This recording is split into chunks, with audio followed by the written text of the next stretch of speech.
अस्सलाम वालेकुम रहमतुल्लाहि व बरकातुहू। मसूद रियाज़ अब्बासी एक दफ़ा फिर आपकी खिदमत में हाज़िर है। उम्मीद करता हूँ आप सब लोग खैरियत से होंगे। आज की वीडियो पार्ट 2 है कैरियर काउंसलिंग का। फ़र्स्ट पार्ट में जो लास्ट वीडियो थी उसमें हमने स्कूल के बच्चों के लिए जो कैरियर काउंसलिंग से इम्पॉर्टेंट जो टिप्स थी या जो इम्पॉर्टेंट जो एरियाज़ हैं जिनको फोकस करना चाहिए उस पर हमने गुफ्तगू की थी। आज हम जो गुफ्तगू करेंगे इंटरमीडिएट स्टूडेंट्स के लिए या वो स्टूडेंट्स जो यूनिवर्सिटी को ज्वाइन कर चुके हैं तो उनके लिए क्या क्या चीज़ें ज़रूरी हैं जो नेक्स्ट उनकी मूव होगी उससे पहले उन्हें ये सारे पॉइंट्स कंसीडर करने चाहिए। पहली तो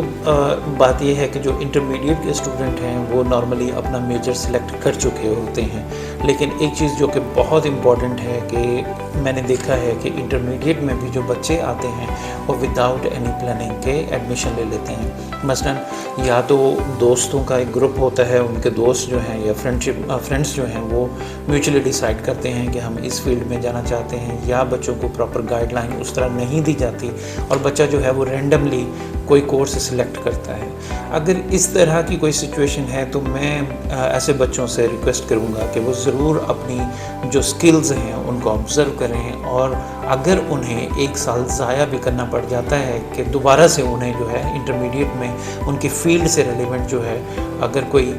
स्टार्ट लेना पड़ जाता है तो वो बहुत बेहतर होगा, बजाय इसके कि वो अपनी पूरी एजुकेशन लाइन जो है वो कंप्लीट कर लें और एंड में उन्हें पता चले कि ये तो उनका एरिया ऑफ इंटरेस्ट ही नहीं था। मैं कुछ उसमें मज़ीद वजाहत कर देता हूँ। देखिए, कुछ क्वालिफ़िकेशन ऐसी हैं जिनके प्री रिक्विजिट्स होते हैं। प्री रिक्विजिट्स का मतलब कि उसके बगैर आपको दाखिला ही नहीं मिलता। जिस तरीके से हमारे यहाँ एफएससी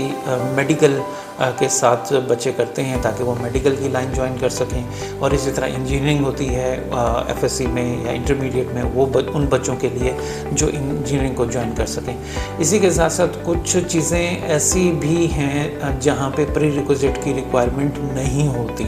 मसलन कि अगर आपने मेडिकल भी किया है या आपने इंजीनियरिंग भी की है और आप लेटर ऑन डिसाइड करते हैं कि जी मेरी तो फील्ड कॉमर्स की बनती है, तो आप कॉमर्स में जा सकते हैं, तो उनके लिए प्री रिक्विजिट की रिक्वायरमेंट नहीं होती। तो यहाँ पे इम्पॉर्टेंट ये है कि अगर आपने कोई ऐसी फील्ड आगे ऑप्ट करनी है या ऐसी फील्ड को ज्वाइन करना है जिसमें प्री रिक्विजिट है, तो बेहतर है कि आप उसको रिव्यू कर लें। और अगर खुदा न खास्ता आपने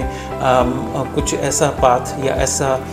वे आपने सिलेक्ट कर लिया है कि जो आगे आपका एरिया ऑफ इंटरेस्ट ही नहीं है, तो बेहतर है उसको रिवाइज़ कर लें। बेशक उसमें 6 महीने या साल एक आपका ज़ाया होता है, वो बेहतर है बजाय इसके कि आप इंटरमीडिएट कर लें, फिर उसी से रिलेवेंट आप यूनिवर्सिटी भी कर लें और बाद में आप रियलाइज़ करें कि ये तो आपका एरिया ऑफ इंटरेस्ट ही नहीं था। क्योंकि जो भी आप फील्ड अभी सिलेक्ट कर रहे हैं वो आपके आगे सारी लाइफ जो है आपकी वो उसकी जो वर्किंग है,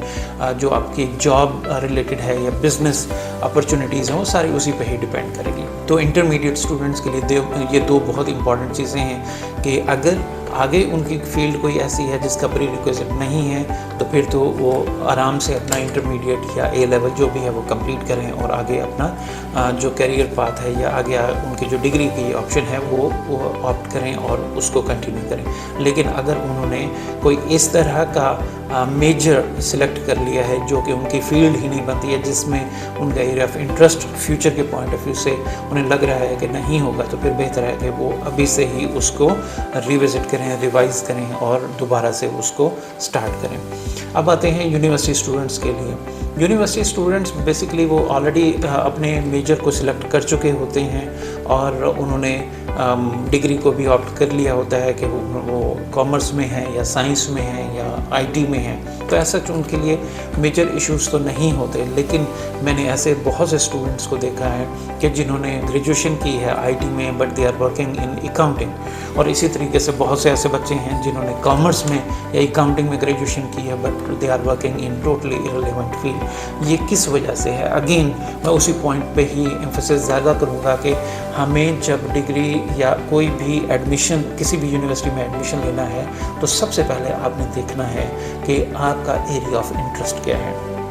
एक चीज़ जो बहुत कॉमन है मैंने स्टूडेंट्स में देखी है, वो देखते हैं कि पैसा किस में है। प्लीज़ ये पैरामीटर मत बनाइए। मैं आपको बार बार ये रिक्वेस्ट करूँगा कि पैरामीटर ये नहीं होना चाहिए कि किस फील्ड में ज़्यादा पैसा है उसको आपने ज्वाइन करना है। आपने उस फील्ड को ज्वाइन करना है जिसमें आपका एरिया ऑफ इंटरेस्ट है, जिसमें आपकी स्किल्स आपकी एजुकेशन से मैच कर रही हैं, ठीक है ना। अगर आपकी एजुकेशन, जिस तरह पिछली वीडियो में मैंने शेयर किया था कि जब आपकी एजुकेशन आपकी स्किल्स के साथ मैच कर जाती हैं तो फिर आपके पास जॉब अपॉर्चुनिटीज़ बहुत होती हैं, आप कंपटीशन में भी आगे निकल जाते हैं, और अगर आपको अपना बिजनेस भी स्टार्ट करना पड़े तो वो आप आसानी से स्टार्ट कर सकते हैं। तो ये पैरामीटर मत रखिए कि किस फील्ड में ज़्यादा अपॉर्चुनिटी है, या ये मत देखिएगा कि किस फील्ड में लोग ज़्यादा जा रहे हैं, क्योंकि आप जब ये डिस्कस कर रहे होते हैं कि जी कौन सी डिग्री स्टार्ट करूं जिसमें लोगों का फ्लो ज़्यादा है, कीपिंग इन माइंड कि आफ्टर 4 और 5 ईयर जब आपकी डिग्री कंप्लीट होगी उस वक्त मार्केट ट्रेंड क्या होगा,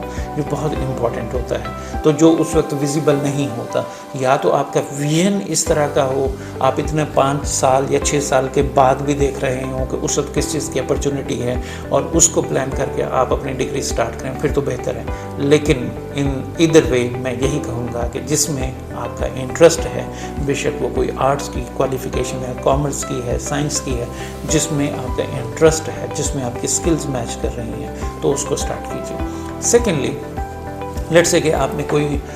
डिग्री स्टार्ट कर चुके हैं, ठीक है ना, आप कॉमर्स में हैं या आईटी में हैं या किसी और क्वालिफ़िकेशन में अपनी क्वालिफ़िकेशन को स्टार्ट कर चुके हैं। अब उसमें इम्पॉर्टेंट चीज़ क्या है, उसमें बहुत इम्पॉर्टेंट जो चीज़ है वो आपका जो फाइनल प्रोजेक्ट होता है। मेरे ख्याल में तमाम यूनिवर्सिटी की ये रिक्वायरमेंट होती है, जो अच्छी यूनिवर्सिटीज़ हैं, कि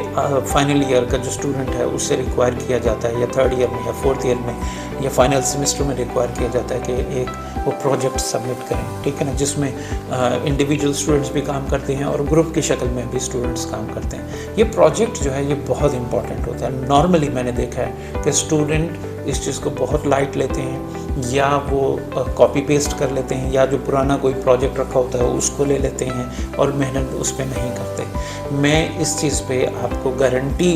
से ये बता रहा हूँ कि अगर आप फाइनल प्रोजेक्ट पे सही तरीके से मेहनत करें, वो मैं आपको बताता हूँ कि सही तरीका क्या है, सही तरीके से मेहनत करें तो उसका जो रिज़ल्ट होगा वो आप ना सिर्फ आपकी डिग्री की अचीवमेंट में, बल्कि उसके बाद जो आपने अपनी लाइफ स्टार्ट करनी है, जॉब स्टार्ट करनी है या अपना बिजनेस स्टार्ट करना है, उसमें भी बहुत हेल्पफुल होता है। फाइनल प्रोजेक्ट के लिए एक चीज़ बहुत ज़रूरी है, वो है रिसर्च। आप उस टॉपिक को सिलेक्ट कीजिए जो आगे आपको बेनिफिट दे सकता है, अगर आपके पास ऑप्शन है। लेकिन अगर आपको उसको यूनिवर्सिटी की मैनेजमेंट कोई टॉपिक देती है तो प्लीज़ उसको आप इसी तरह स्टार्ट कीजिए, उसी तरह उस पर काम कीजिए जिस तरह आपको कुछ नहीं आता, और ज़ीरो से अपनी रिसर्च पे काम कीजिए। अपनी रिसर्च कीजिए, लोगों को मिलें, इंटरव्यूज़ लें, उस टॉपिक से रिलेटेड अपने खुद ही नोट्स बनाएं और फिर उस प्रोजेक्ट को सर्च करें, क्योंकि ये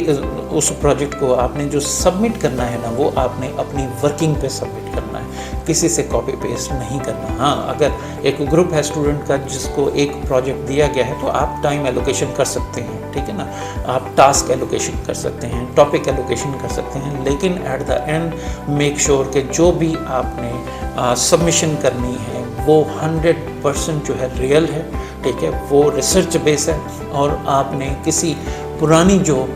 सबमिशन है उसको उठा के आपने एज इट इज़ नहीं सबमिट किया। ये बहुत इंपॉर्टेंट है। आई एम टेलिंग यू कि जो स्टूडेंट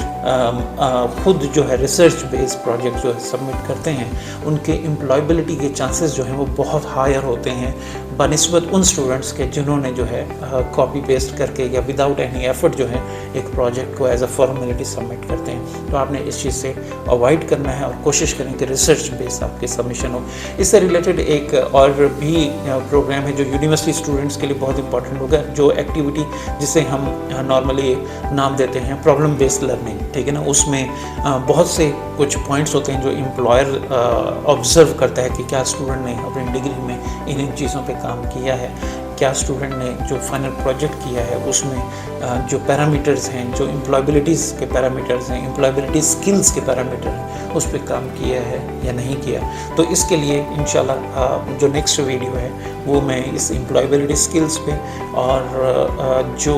एक एम्प्लॉयर जो स्किल्स देख रहा होता है वो कौन कौन सी हैं, उसका पैरामीटर क्या होता है, उस पे जो है इंशाल्लाह नेक्स्ट वीडियो में मैं गुफ्तगू करूँगा। उस वक्त के लिए अपना ख्याल रखिएगा। बहुत शुक्रिया। अस्सलाम वालेकुम व रहमतुल्लाहि व बरकातहू।